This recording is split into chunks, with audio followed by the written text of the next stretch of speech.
It's time for Around the Ozarks Sports Scene, sponsored by Fast Break Sports and The Pitch. Now here's your host, Scott Puryear. Welcome in to another edition of Around the Ozarks Sports Scene. I am Scott Puryear. As always, appreciate you tuning in this week as we talk sports with local newsmakers. And our guest today is the new head baseball coach of the Missouri State Bears, Joey Hawkins. His team about to wrap up fall drills with their annual World Series here later this week, but he got a preview of them in the Battle for Bell against Drury on Saturday night and had to like a 23-run output that he saw there. But Coach Hawkins, thanks for joining me. Yeah, thanks for having me on. Look forward to chatting it up. You betcha. Well, you know, I know that it was hard to get rid of Coach Gutton there in the facility for a while there. He actually maybe took a few weeks off. Now he's back regular. But are you in the big office now? Has he finally moved all his stuff out of there?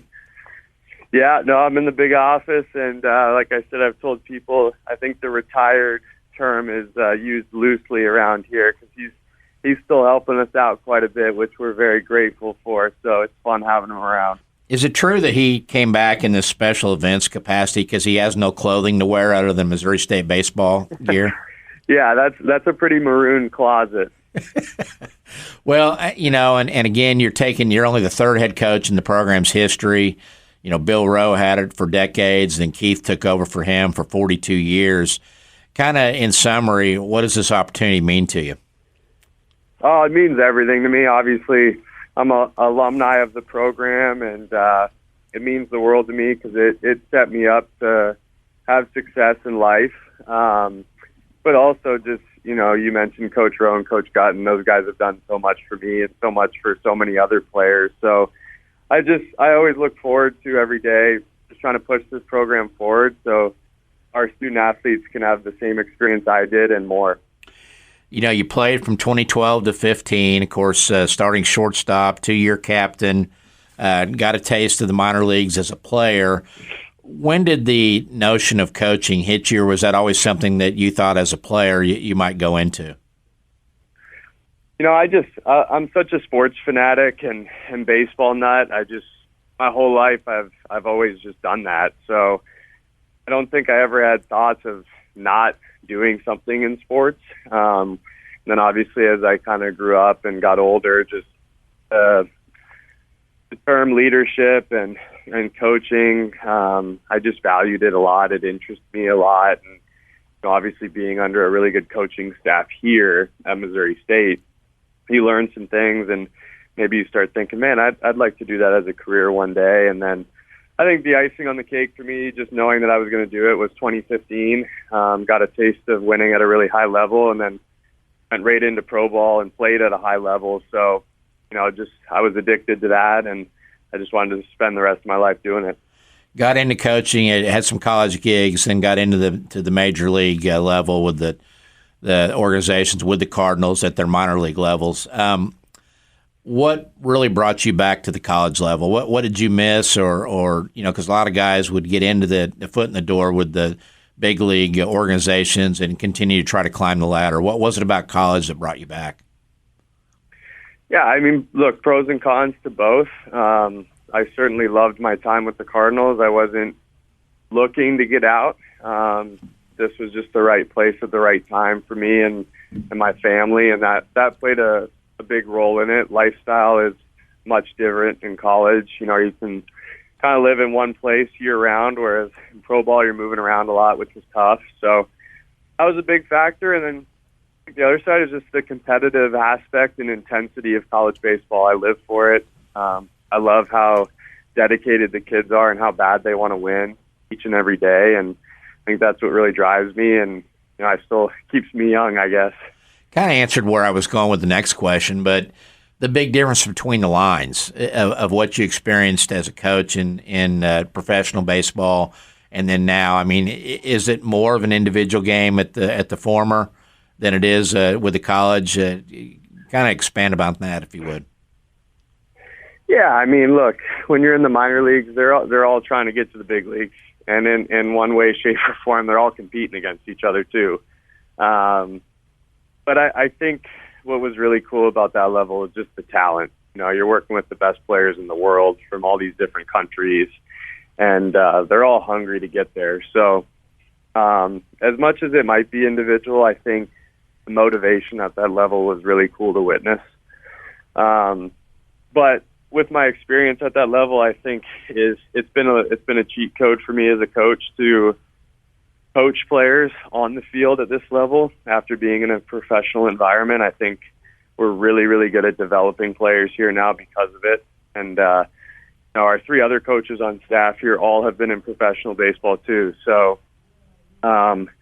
development and skill development is really important to us, and we all learned that at that level. I think here it's a little more holistic with, you're trying to develop kids off the field just as much as you are on the field. Kind of talk about what you've seen out of your Bears this fall, and does it still kind of feel a little weird to hear your Bears in terms of the program? Yeah, still adjusting to that for sure. But no, I've liked what we've done. I think we knew our lineup was going to be good. We returned a lot, have a ton of depth. I think most exciting 2 things for me this fall were our pitchers have done a really, really good job at just limiting damage and responding to failure. I think that's such a key part of pitching in college baseball now. College baseball is older, and it's very offensive, so you have to have some pitchers with some thick skin, that's for sure. And we did that, so I was proud of them for that. And then the other side of it was just we had a goal set out to play better defense, and we've really done it on the dirt, in the outfield. Our catchers have been great too, so really happy with those 2 areas. Of course, your trademark is as a hitting coach, an offensive guy. You guys come out and score 23 against Drury on Saturday in a 23-4 win in the Battle for Bell, the annual event at Hammons Field. 7 home runs. Is this kind of a preview of what you hope to see in the spring, obviously, with that lineup and the bachelors you're bringing back? And to me, the ironic part about this is you were Joey Bunce in college. You had power, but you also have the school record for most sacrifices in a career there too. But that's who you are, and it is. I mean, you dig the long ball just like the chicks do, don't you? I sure do. But to your first point, that I think definitely a preview of our offense for sure. But I think one thing that gets lost in that game a little bit was we scored 3 in the first inning without really getting the ball off the ground. Mm-hmm. So I think it just showed that we can score in different ways, but also we can pop and go for quite a few runs in an inning at any time. So really dynamic offense that I'm excited about. And then to your Joey Bunce comment, I get that quite a bit. We'll bunt a little bit. I think you said I had power, but I had the furthest thing from power, that's for sure. I think my wife was a softball player here. I think she had more power than me. So I'll just take my bunt record and ride with it. Yeah, and so when you tell these guys about bunting, they know where you're coming from. You talk about home runs, they kind of look at you and shrug and go, really? Is your wife available? Yeah. Right, exactly. No, I guess I can teach how to hit home runs, but I couldn't hit them, that's for sure. How much, talking about the teaching part of it, how much of what you learned in the minors as a player and a coach have you brought into what you're doing with Missouri State from a hitting perspective? Yeah, I mean, I think that was really where I really shaped myself as a hitting coach. You have to be very dynamic these days as a hitting coach or pitching coach, but what I mean by that is you got to have the ability to understand video, analytics, how the body moves, how they feel, and then last but certainly not least, like mental side and the psychology of hitting. So I think that really helped me. When you're coaching guys that sign for millions of dollars, they're extremely talented and they may or may not speak your language. Like, you got to be on your game every day and you got to have a plan. And I think that really helped me coming to this level, just simplify things. That was my biggest goal in professional baseball. And we do that really well here, but I think it also set me up just to put in a system that's going to work and that we can trust on a daily basis and our players can buy into. Let's talk about some of your guys. I know that from a leadership standpoint, you got to look at Nick Rodriguez and Tag Gullard, guys that have been in the program, and Zach Stewart in his 3rd year now. Those guys, obviously, Dalen Stewart, the kid from Willard, are those all guys you're counting on to kind of be the leaders of this group? Yeah, for sure. I mean, you hit on some great names of guys that have leadership qualities. And, they're all going to take a step forward in that area this year, just being a year older. Also like Jackson Holmes, who's a transfer from SLU. He's been a 3-year college starter there and has a very respected voice in our locker room. So I could see him stepping into that role as well. And also got some really good young freshmen that are mature and are going to throw some significant innings for us on the mound that will grow into that leadership role eventually too. Got a special talent, obviously, entering his sophomore year in Caden Bogenpole. 6'6", 240, runs well, hit 20 home runs as a freshman last year. I guess my question is, how in the world did you keep the Hounds and the Wolves away from this kid in today's world of transfer portal and NIL? I mean, honestly, I just think relationships.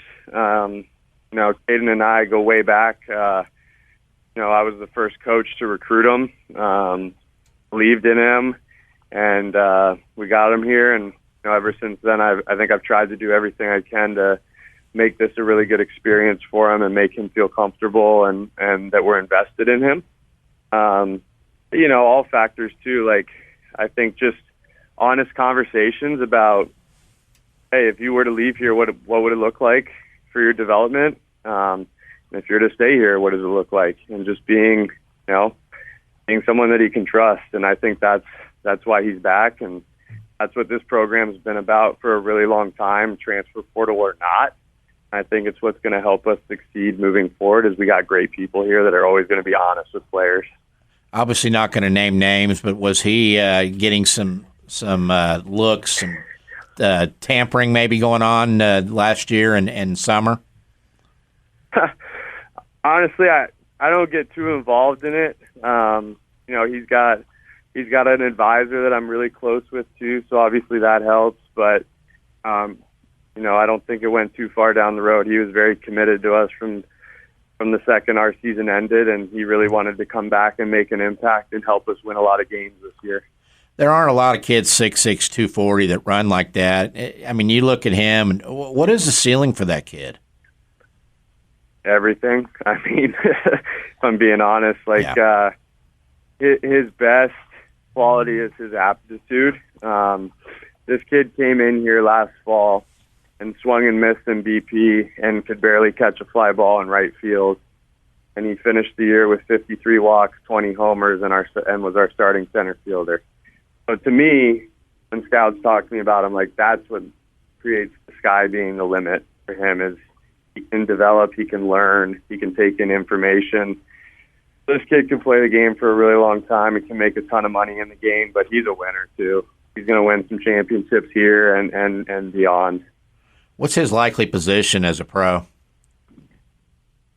I think he's got the ability to stay in center. I think people are going to want to profile him as corner outfielder, but I think the smartest teams and the smartest scouts are going to give him some time to continue to develop out there because, like you said, he can run despite being 6'6", 40. Mm-hmm. Sounds like he'd be a quarterback for somebody too, doesn't it? Maybe good size there. Probably keep Ryan Beard away from him right now, maybe. Right. Yeah, exactly. Then you got the man with the golden locks there, Zach Stewart from Lebanon. Entering his third year, 33 homers in his career, almost 120 RBIs. Keith, when I knew that Keith had changed is when he allowed the hair to stay. And he said as long as he hits, the hair stays. Are you along that same belief pattern? Yeah, I think G's just got a little softer later in his career, so he let the hair stay. But, hey, I mean, good teams here have had guys with good hair. That's all I'm going to say. That's right. Good kid. I mean, and, again, another guy small-town Missouri kid that just trusted what we do here and bought into the development and has continued to get better. If you look at him as a high school senior, where he is at now, it's he's made a ton of leaps and bounds. And he had some opportunities to go on the next level too, didn't he? And decide to come back. Yeah, those conversations. I mean, he's a draft eligible sophomore, so he had all the leverage in the world, and like you said, those conversations happen, but we're excited to have him back and to be a big piece of our team. What's a better Zach Stewart for you next spring? What areas do you want to see improvement? I think just taking his body to another level. He's extremely strong. I think he can get a little faster and play some better defense in right field. And I think we'll get him to take his approach to another level as well. Going to talk about some of the other local guys here in a minute, but tell me about your staff that you put together. Deck McGuire, the new pitching coach, came from Georgia Tech. What did you like there to bring him in? Yeah, I mean, a number of things I liked about him, but I think the biggest thing that stood out was he just really wanted this opportunity, and when you got someone that's hungry and they're a good person, it's going to be good to work with them every day, and that matters. When you show up to work and you like the people you're with. But I think he's going to be a superstar pitching coach. Obviously, he did it at the highest level as a player, elite communicator, and you put those two things together, I think you're going to get some trust and respect out of the players. And then Kyle Cliff, the new director of pitching, works in tandem, I guess, with Coach McGuire. Yeah, no, does a great job. Honestly, probably one of the hardest workers I've ever been around. Same kind of thing. I think he's 29 years old and was really hungry for a Division I opportunity, and this was the one that he got, and he hit the ground running. And I think he's a great side-by-side guy with Deck McGuire. They work really well together, and I'm excited to see what those two can do, especially once we get into season with game planning and adjustments and all that stuff. I think we're going to really thrive there. You bring back Jeremy Colonna, local kid from Glendale who had some experience in the Mets organization. What's his role? So Jeremy's going to help me run the offense and develop hitters, and then one of the best catching coaches in the country. So I'm really excited to have him back. He was a huge piece to our staff in 2022 with both our hitters and our catchers. So excited about him, and then got Jeff Jimenez, who's our recruiting coordinator. Uh-huh. He's a guy that's seen Missouri State at some of its highest of highs with the 2017 and 2018 teams, and as a GA and time in professional baseball, and huge piece to Bougainpool's development in center field, and is an unbelievable outfield coach. And then there's a guy that, kind of a late straggler you brought back, 42-year resume in the program there, Coach Gutton, for special projects and fundraising. There was I don't know if are you a Seinfeld fan? I've watched it, yeah. Yeah, there was an episode where Kramer got a job, and he didn't really know what he was supposed to do, so he just brought a briefcase to work and sat down and ate Ritz crackers. That's the only thing he had in there. Does Coach Gutton do more than that now in this special role, and how often is he around? No, he's around a good amount. Obviously, I don't give him a schedule or anything like that. He's got his retired life too, which is important. He earned that, but just a huge right-hand man to me right now with all the fundraising, which is extremely important in college athletics at this moment. So, just the finer details of, basic donor fundraising all the way to running a golf tournament or step up to the plate event. He's been a huge help for me, and I think we're going to continue to take that part of our program to another level. We've been great at it, but I think having him on staff is going to allow us to really grow this thing. Any truth to the rumor that Mama Bear, Marianne, texted you and said, get him out of here? Nah, no truth to that. She probably likes getting him out of the house a little bit still, I'm sure. Well, he doesn't play golf, so I don't know what he would do, in retirement. Yeah, well, him and Coach Rose sit above our dugout for scrimmages, so I call them the front office. And you listen to him, right? Oh, yeah, I'll always listen to them. They always got good advice. Yeah.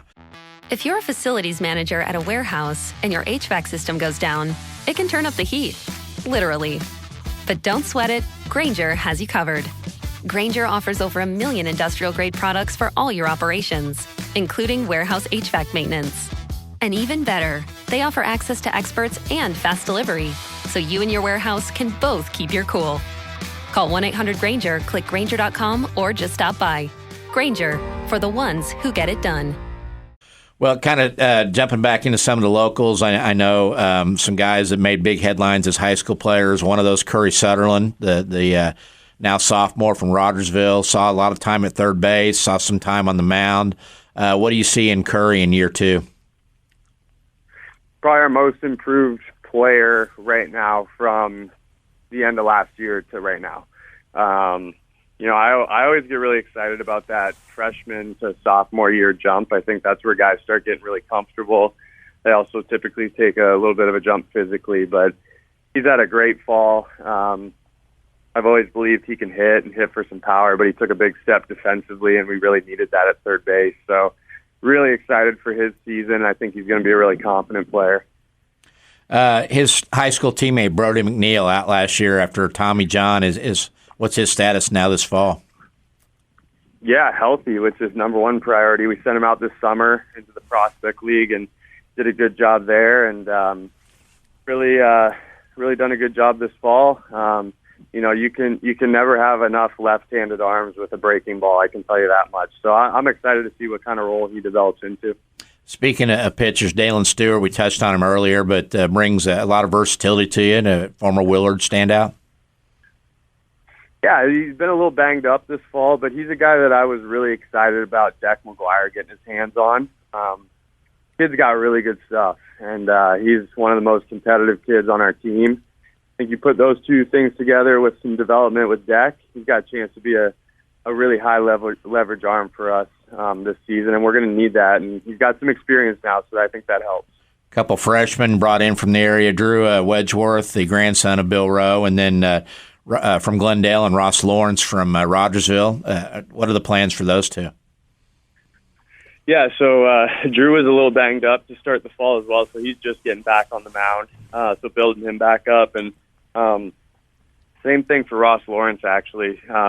He makes his first appearance this week for the fall, so don't have a ton on them just yet, but obviously, like I said earlier, lefties that can spin a breaking ball, throw some strikes, they're always valuable in college baseball. Got a name that people will see on the roster, and they'll do a double take when they see Charlie Spoonhour on the roster there.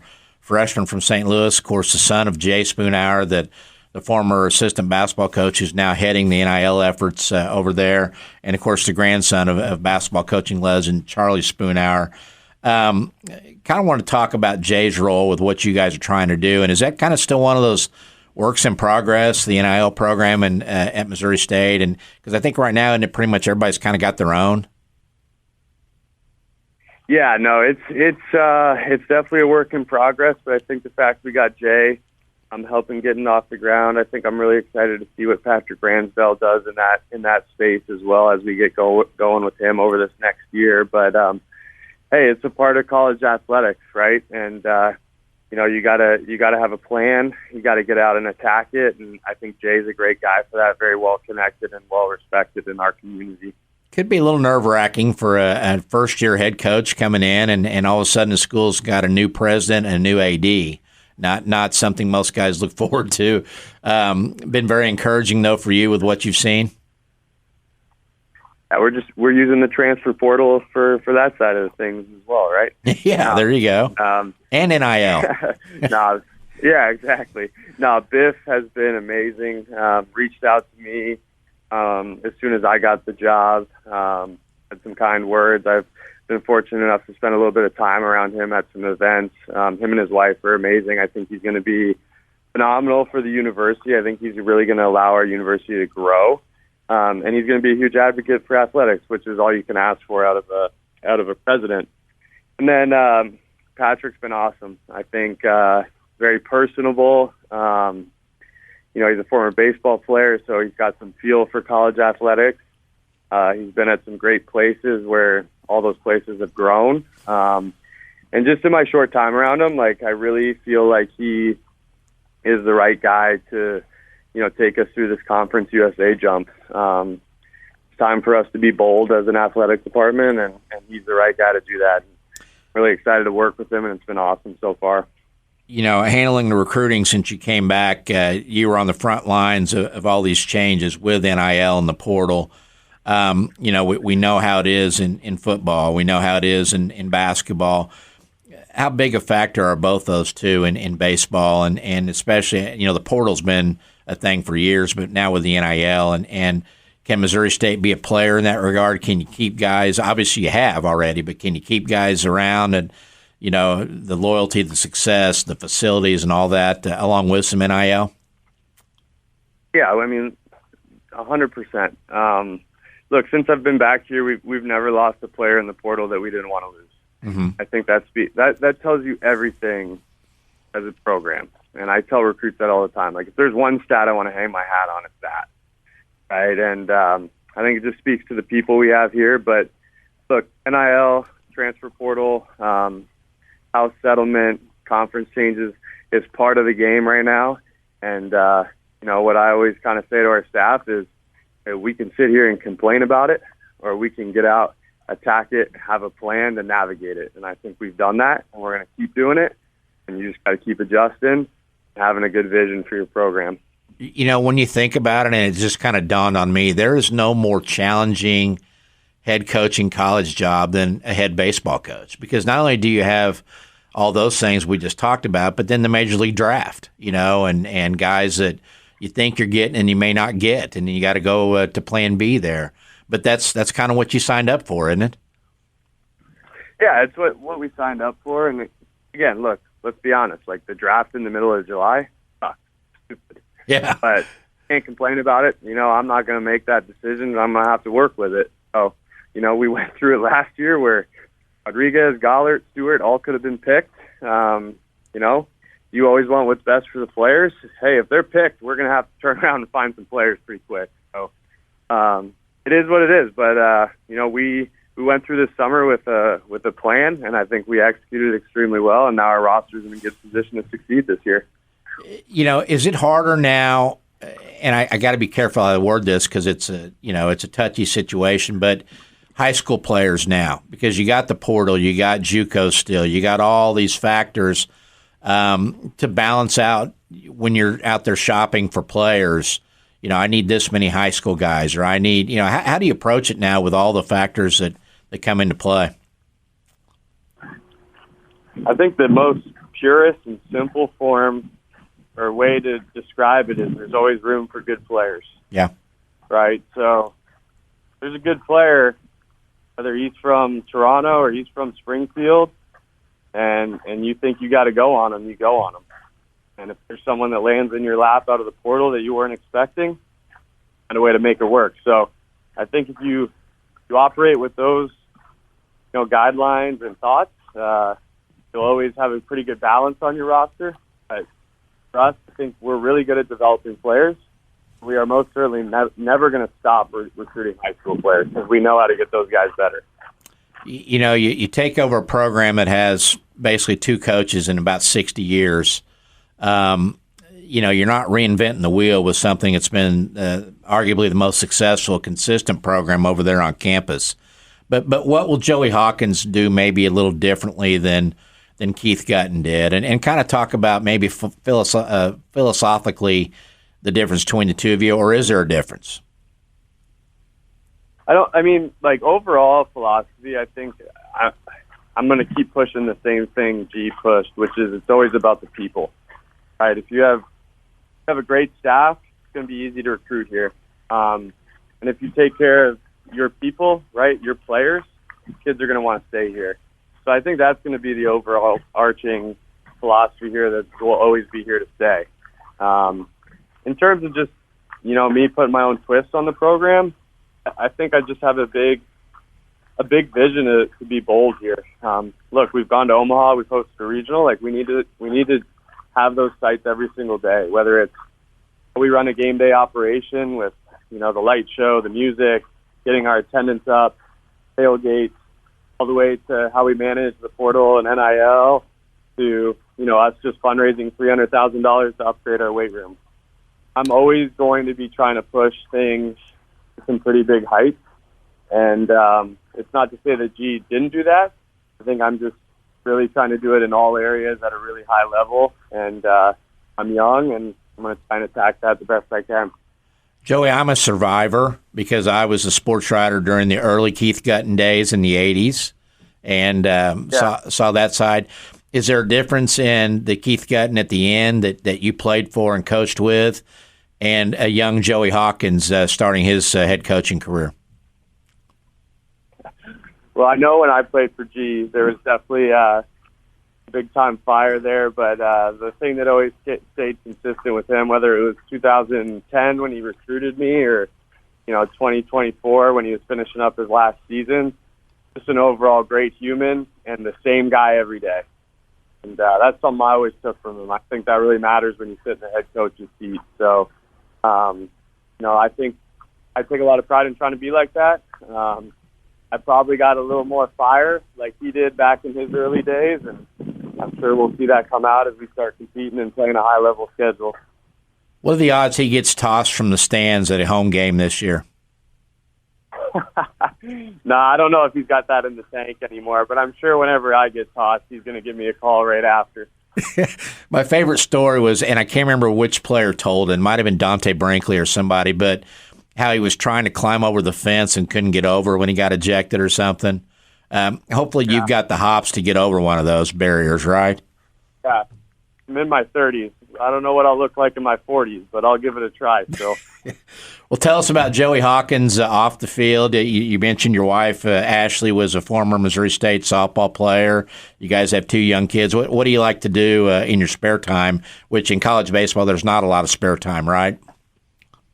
Yeah, no kidding. No, I mean, honestly, I'm pretty laid back, just like hanging with the family. My in-laws live down in Branson, which is nice. We'll do a little traveling here and there when we have some time, but no, I don't. I'm a lot like G. I don't hunt. I don't fish. So, no, I enjoy watching college sports. I love college football. I love MLB baseball. So, we watch a lot of sports in my house, and when you're overseeing a program and 32 players and a staff, and you got a 4-year-old and a 2-year-old, you're pretty busy. So, I don't live much of a crazy life. I like my routine, and I really enjoy being with my family, that's for sure. And you're a Canadian, correct? Yeah, born and raised just outside Toronto, and then I came down here and kind of been down in Missouri ever since 2011. And how did you wind up at Missouri State? How did they find you? Put on a really competitive travel team up there that would come down and play Division I schools in the fall, so got a chance to play here 2 or 3 times, and they watched me in some big high school summer tournaments as well, and it's the right fit. I had some schools in different parts of the country, and I fell in love with the people here and Hammond's Field, to be completely honest. I just really wanted to play here and show up here every day. Biggest adjustment for you being a Canadian and coming to Springfield, Missouri? I used to get that a lot. I mean, honestly, not much other than people back then made fun of my Canadian accent. Now I don't really have much of one anymore, so I get to poke fun at our young Canadians on the roster because that's what I went through. Well, wrapping this up, a historic year for the Bears, their final season in the Missouri Valley Conference. As you mentioned earlier, heading to Conference USA next season. What will, first of all, your thoughts on trying to finish with a bang in a valley that's been very good to the Bears, and then what does CUSA look like in terms of competitiveness? Is it a step up? You're playing warm weather schools now. Kind of give me the wrap up on those 2 situations. You said it. Got to go out with a bang. I've loved my time in the Valley. I think our university has loved it. Time to dominate this year and win a championship on our way out. I think Conference USA is a step up baseball-wise. I think the depth of the league is really, really good. It's got a chance to be some years maybe upwards of 4-bid league, 3 to 4 bid league, which is exciting. And, now it's about what we got to do to compete year in and year out in that league, whether it's our roster, our facilities, financially, NIL, transfer portal. That's how we're going to have to shift our focus moving forward. Very good. Well, Joey, I appreciate your time. And again, your fall series is, Wednesday, Thursday, Friday this week, correct? Yeah, that's right. 2:30 today, 6:30 tomorrow night, 2:30 Friday. Gates are open and should be really competitive. And how do you split those teams up? We have a little draft, so they're split up. I think we posted it on our social media accounts this morning, so come out, and a nice sunny day today, so looking forward to it. Think you ought to let Gutton coach one team and Coach Rowe coach the other? I thought about that. Maybe get Coach Thomas involved too. There you go. Joey, thanks for your time. Best of luck to you, and we'll talk to you in the spring, okay? Thanks for having me on. You bet. That's going to do it for another edition of Around the Ozarks Sports Scene. Big thanks to Joey Hawkins and his time to talk Bears baseball today. Really excited to see what he can do with that program that has had such a tremendous foundation, led by Bill Rowe and Keith Gutton over the many decades. Big shout out and thanks to our two sponsors. We appreciate them very much. Fast Break Sports over off South Campbell. They are your home for all things sports memorabilia, baseball cards, football cards, collectibles. You need things for your man cave, go see the guys at Fast Break Sports and they'll get you taken care of. And also The Pitch, the fabulous restaurant over in the Southern Hills Shopping Center off East Sunshine. Great place for pizza, calzones, their sandwiches, cold beverages. They've got TVs to watch sports, whatever you want to catch on the tube there. And, of course, that leads into our What to Watch this weekend, brought to you by The Pitch. We've got two. Actually, get out and watch live the Missouri State football Bears. They play their homecoming game. Indiana State comes to town. It's a 2 o'clock kickoff over at Plaster Sports Complex. Should be a very festive atmosphere with great weather and all the things going on. But the Bears 4-2 now and on a roll. Ryan Beard's got them playing very well. A very impressive win at Illinois State last weekend for them. So get out and check out the Bears. And then on TV, Chiefs and 49ers. Kansas City coming off the bye week. They will go out to Frisco to take on the 49ers that are 3-3. Chiefs are 5-0, one of the only two unbeatens along with Minnesota. Should be a great matchup. 3:25 kickoff on Fox on Sunday afternoon. Catch that one at the Pitch. Again, that's going to do it for this episode. We will see you next week on Around the Ozarks Sports Scene.